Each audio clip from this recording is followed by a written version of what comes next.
पाठ 6। क्या निराश हुआ जाए? वर्तमान समय में विघटनकारी सामाजिक परिस्थितियों को देखकर ऐसा लगता है कि ईमानदारी, सच्चाई, परोपकार और सद्भाव जैसे सद्गुण अब समाज में जीवित नहीं है, क्योंकि धोखेबाजी और बेईमानी से धन कमाकर लोग सुखी और संपन्न जीवन बिता रहे हैं। जनसाधारण में, संचार माध्यमों में, समाचार पत्र की सुर्खियों में भ्रष्टाचार के प्रति घोर आक्रोश प्रकट करना यह दिखाता है कि आज भी कहीं न कहीं अंतर्मन में ये मानवीय मूल्य शेष है। लेखक ने इस निबंध में भी यह प्रमाणित किया है कि समाज में सच्चाई, ईमानदारी, परोपकार और आपसी सद्भाव आज भी विद्यमान है। आवश्यकता है इन गुणों को उजागर करने की, जिससे लोगों का इनके प्रति विश्वास बना रहे। बुराई कभी अच्छाई के सामने टिक नहीं सकती है। अच्छाई को महत्व देने से बुराई का स्वतः विनाश हो जाएगा। लोकमान्य तिलक ने कहा है कि भारत की मिट्टी में कुछ अनूठा है, जो कई बाधाओं के बावजूद हमेशा महान आत्माओं और दिव्य आदर्शों से परिपूर्ण रहा है। मेरा मन कभी कभी बैठ जाता है। समाचार पत्रों में ठगी, डकैती, चोरी, तस्करी और भ्रष्टाचार के समाचार भरे रहते हैं। आरोप प्रत्यारोप का कुछ ऐसा वातावरण बन गया है कि लगता है जैसे देश में कोई ईमानदार आदमी ही नहीं रह गया है।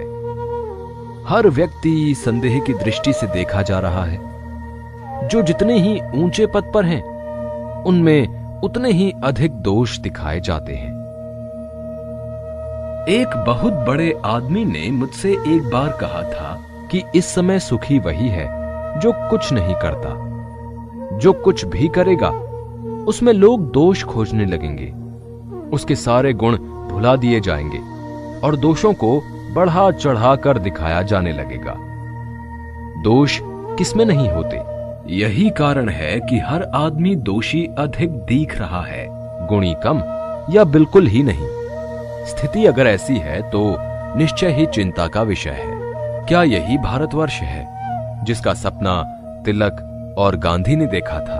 रविंद्रनाथ ठाकुर और मदन मोहन मालवीय का महान संस्कृति सभ्य भारतवर्ष अतीत के किस गह्वर में डूब गया? आर्य और द्रविड़, हिंदू और मुसलमान, यूरोपीय और भारतीय आदर्शों की मिलन भूमि, मानव महासमुद्र क्या सूख ही गया? मेरा मन कहता है कि ऐसा हो नहीं सकता। हमारे महान मनीषियों के सपनों का भारत है और रहेगा। यह सही है कि इन दिनों कुछ ऐसा माहौल बना है कि ईमानदारी से मेहनत करके जीविका चलाने वाले निरीह और भोले भाले श्रमजीवी पिस रहे हैं और झूठ तथा फरेब का रोजगार करने वाले फल फूल रहे हैं। ईमानदारी को मूर्खता का पर्याय समझा जाने लगा है। सच्चाई केवल भीरू और बेबस लोगों के हिस्से पड़ी है। ऐसी स्थिति में जीवन के महान मूल्यों के बारे में लोगों की आस्था ही हिलने लगी है। परंतु ऊपर ऊपर जो कुछ दिखाई दे रहा है वह अभी हाल की मनुष्य निर्मित नीतियों की त्रुटियों की देन है। सदा मनुष्य बुद्धि नई परिस्थितियों का सामना करने के लिए नए सामाजिक विधि निषेधों को बनाती है। उनके ठीक साबित न होने पर उन्हें बदलती है। नियम कानून सबके लिए बनाए जाते हैं, पर सबके लिए कभी कभी एक ही नियम सुख कर नहीं होता। सामाजिक कायदे कानून कभी युग युग से परीक्षित आदर्शों से टकराते हैं। इससे ऊपरी सतह आलोड़ित भी होती है। पहले भी हुआ है, आगे भी होगा। उसे देखकर हताश हो जाना ठीक नहीं है। भारतवर्ष ने कभी भी भौतिक वस्तुओं के संग्रह को बहुत अधिक महत्व नहीं दिया है। उसकी दृष्टि से मनुष्य के भीतर जो महान आंतरिक तत्व स्थिर भाव से बैठा हुआ है वही चरम और परम है। लोभ, मोह, काम, क्रोध आदि विकार मनुष्य में स्वाभाविक रूप से विद्यमान रहते हैं, पर उन्हें प्रधान शक्ति मान लेना और मन तथा बुद्धि को उन्हीं के इशारे पर छोड़ देना बहुत निकृष्ट आचरण है। भारतवर्ष ने कभी भी उन्हें उचित नहीं माना। उन्हें सदा संयम के बंधन से बांधकर रखने का प्रयत्न किया है, परंतु भूख की उपेक्षा नहीं की जा सकती, बीमार के लिए दवा की उपेक्षा नहीं की जा सकती, गुमराह को ठीक रास्ते पर ले जाने के उपायों की उपेक्षा नहीं की जा सकती।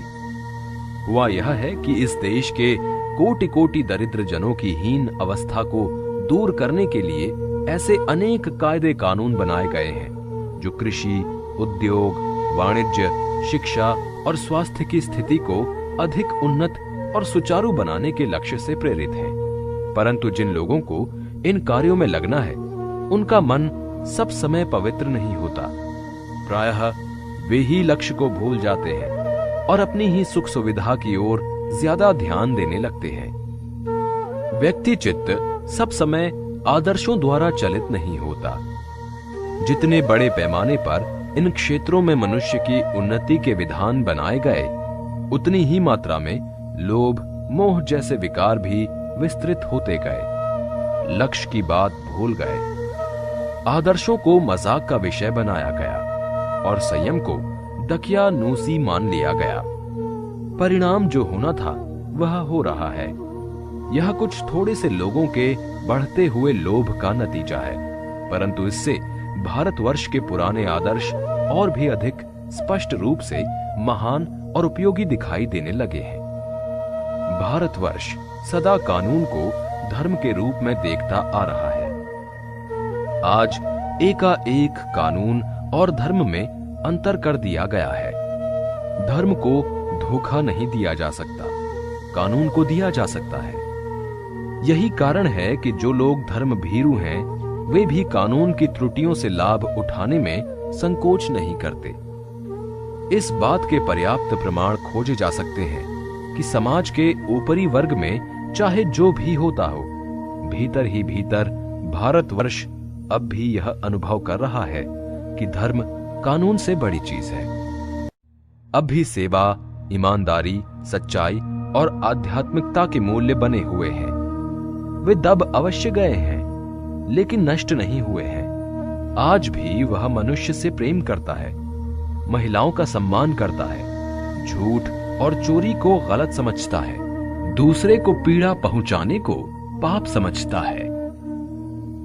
हर आदमी अपने व्यक्तिगत जीवन में इस बात का अनुभव करता है। समाचार पत्रों में भ्रष्टाचार के प्रति जो इतना आक्रोश है, वह यही साबित करता है कि हम ऐसी चीजों को गलत समझते हैं और समाज में उन तत्वों की प्रतिष्ठा कम करना चाहते हैं जो गलत तरीके से धन या मान संग्रह करते हैं। दोषों का पर्दाफाश करना बुरी बात नहीं है।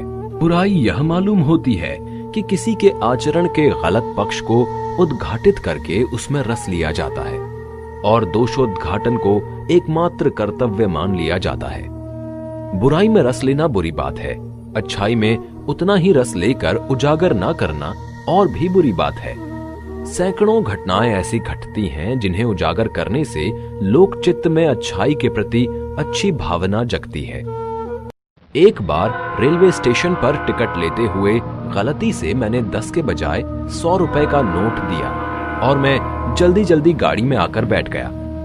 थोड़ी देर में टिकट बाबू उन दिनों के सेकंड क्लास के डिब्बे में हर आदमी का चेहरा पहचानता हुआ उपस्थित हुआ। उसने मुझे पहचान लिया और बड़ी विनम्रता के साथ मेरे हाथ में 90 रुपए रख दिए और बोला, यह बहुत गलती हो गई थी, आपने भी नहीं देखा, मैंने भी नहीं देखा। उसके चेहरे पर विचित्र संतोष की गरिमा थी। मैं चकित रह गया। कैसे कहूं कि दुनिया से सच्चाई और ईमानदारी लुप्त हो गई है।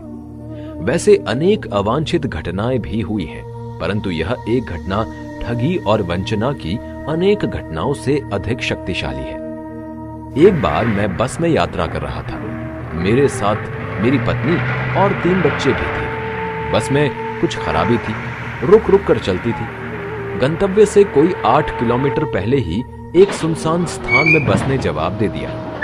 रात के कोई 10 बजे होंगे। बस के यात्री घबरा गए। कंडक्टर उतर गया और एक साइकिल लेकर चलता बना। लोगों को संदेह हो गया कि उन्हें धोखा दिया जा रहा है। बस में बैठे लोगों ने तरह तरह की बातें शुरू कर दी। किसी ने कहा, यहाँ डकैती होती है, 2 दिन पहले इसी तरह एक बस को लूटा गया था। परिवार सहित अकेला मैं ही था। बच्चे पानी पानी चिल्ला रहे थे। पानी का कहीं ठिकाना न था।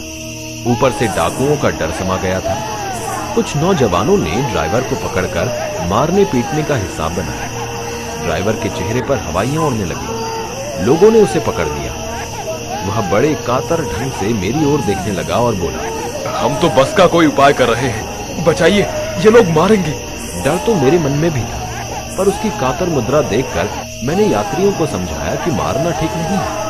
परंतु यात्री इतने घबराए हुए थे कि मेरी बात सुनने को तैयार नहीं हुए। कहने लगे, इसकी बातों में मत आइए, धोखा दे रहा है। कंडक्टर को इसने पहले ही डाकुओं के यहाँ भेज दिया है। मैं भी बहुत भयभीत था, पर ड्राइवर को किसी तरह मारपीट से बचाया। 1.5-2 घंटे बीत गए। मेरे बच्चे भोजन और पानी के लिए व्याकुल थे। मेरी और पत्नी की हालत बुरी थी। लोगों ने ड्राइवर को मारा तो नहीं, पर उसे बस से उतारकर एक जगह घेर कर रखा। कोई भी दुर्घटना होती है तो पहले ड्राइवर को समाप्त कर देना उन्हें उचित जान पड़ा। मेरे गिड़गिड़ाने का उन पर कोई विशेष असर नहीं पड़ा। इसी समय क्या देखता हूं कि एक खाली बस चली आ रही है और उस पर हमारा बस कंडक्टर भी बैठा है। उसने आते ही कहा, अड्डे से नई बस लाया हूँ, इस पर बैठिए, वह बस चलाने लायक नहीं है। फिर मेरे पास एक लोटे में पानी और थोड़ा दूध लेकर आया और बोला, पंडित जी, बच्चों का रोना मुझसे देखा नहीं गया, वहीं दूध मिल गया, थोड़ा लेता आया। यात्रियों की जान में जान आई।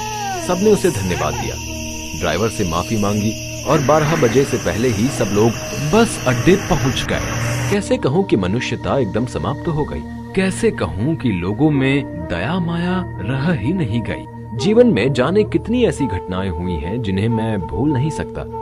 ठगा भी गया हूं, धोखा भी खाया है, परंतु बहुत कम स्थलों पर विश्वासघात नाम की चीज मिलती है। केवल उन्हीं बातों का हिसाब रखो जिनमें धोखा खाया है, तो जीवन कष्टकर हो जाएगा। ऐसी घटनाएं भी बहुत कम नहीं हैं जब लोगों ने अकारण सहायता की है, निराश मन को ढांढस दिया है और हिम्मत बंधाई है। कविवर रविंद्रनाथ ठाकुर ने अपने प्रार्थना गीत में भगवान से प्रार्थना की थी कि संसार में केवल नुकसान ही उठाना पड़े, धोखा ही खाना पड़े, तो ऐसे अवसरों पर भी हे प्रभु, मुझे ऐसी शक्ति दो कि मैं तुम्हारे ऊपर संदेह ना करूं। मनुष्य की बनाई विधियां गलत नतीजे तक पहुंच रही हैं, तो इन्हें बदलना होगा। वस्तुतः आए दिन इन्हें बदला भी जा रहा है, लेकिन अब भी आशा की ज्योति बुझी नहीं है। महान भारतवर्ष को पाने की संभावना बनी हुई है, बनी रहेगी। मेरे मन, निराश होने की जरूरत नहीं है।